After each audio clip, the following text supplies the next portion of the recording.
2025 সালের নতুন বছরের নবম শ্রেণীর ছাত্রছাত্রী বন্ধুরা, আশা করি তোমার সবাই ভালো আছো।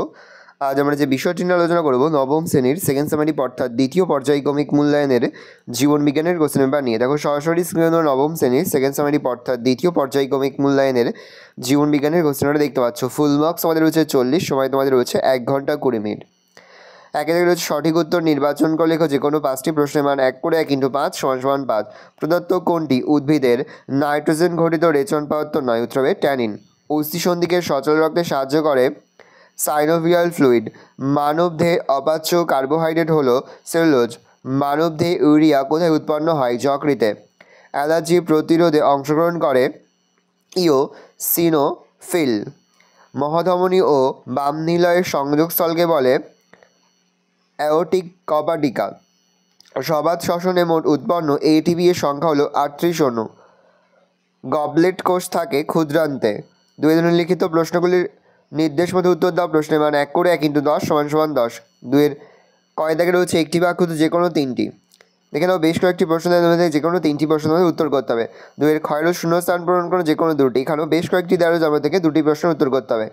দুইয়ের গয় রয়েছে সত্য অথবা মিথ্যা নির্ধারণ করো যে কোনো দুটি। এখানেও বেশ কয়েকটি রয়েছে, তার মধ্যে থেকে দুটি তোমাদের করতে হবে। দুইয়ের ঘয় রয়েছে বাম সমেশন রাস্তা মেলাও যে কোনো তিনটি। চারটি দেওয়া রয়েছে যে কোনো তিনটি করতে হবে। তিন দাগে রয়েছে সংক্ষিপ্ত উত্তর যে কোনো 5টি। এখানে বেশ কয়েকটি প্রশ্ন দেয়, তার মধ্যে থেকে যে কোনো 5টি তোমাদের উত্তর করতে। প্রশ্নের মান রয়েছে 2 করে 2 × 5 = 10। দেখে নাও ভালো করে প্রশ্নগুলো। 4 দাগে রয়েছে নিম্নলিখিত প্রশ্নগুলির উত্তর দাও। প্রশ্নের মান 5 করে 5 × 3 = 15। প্রথম, শালক সংশ্লেষের আলোক দশার বিবরণ দাও। তার সঙ্গে কেলভিন চক্র কাকে বলে? অথবা গ্লাইকোলাইসিস কোথায় ঘটে? গ্লাইকোলাইসিসের বিক্রিয়াগুলির রেখাচিত্রের মাধ্যমে দেখাও। পরের প্রশ্ন, ম্লাধু হৃৎপিণ্ডের চিত্র অঙ্কন করে প্রদত্ত অংশগুলি চিহ্নিত করো। অথবা নেফ্রনের পরিচ্ছন্ন চিত্র অঙ্কন করে প্রদত্ত অংশগুলি চিহ্নিত করো। 3 সবাত শ্বসনের রাসায়নিক সমীকরণটি লেখো। শ্বসনের দুটি তাৎপর্য লেখো। অথবা সঞ্চালনের ক্ষেত্রে ক্রসিং ম্যাচিংয়ের ভূমিকা উল্লেখ করো। ফ্লোয়েমের মধ্যে দিয়ে কীভাবে খাদ্য পরিবাহিত হয়? ভালো করে দেখে নাও। এই রয়েছে টোটাল তোমাদের সেকেন্ড সেমিস্টার অর্থাৎ দ্বিতীয় পর্যায়ক্রমিক মূল্যায়নের নবম শ্রেণীর জীবনবিজ্ঞানের কোশ্চেন পেপার। ভালো কোশ্চেনটা দেখে নাও।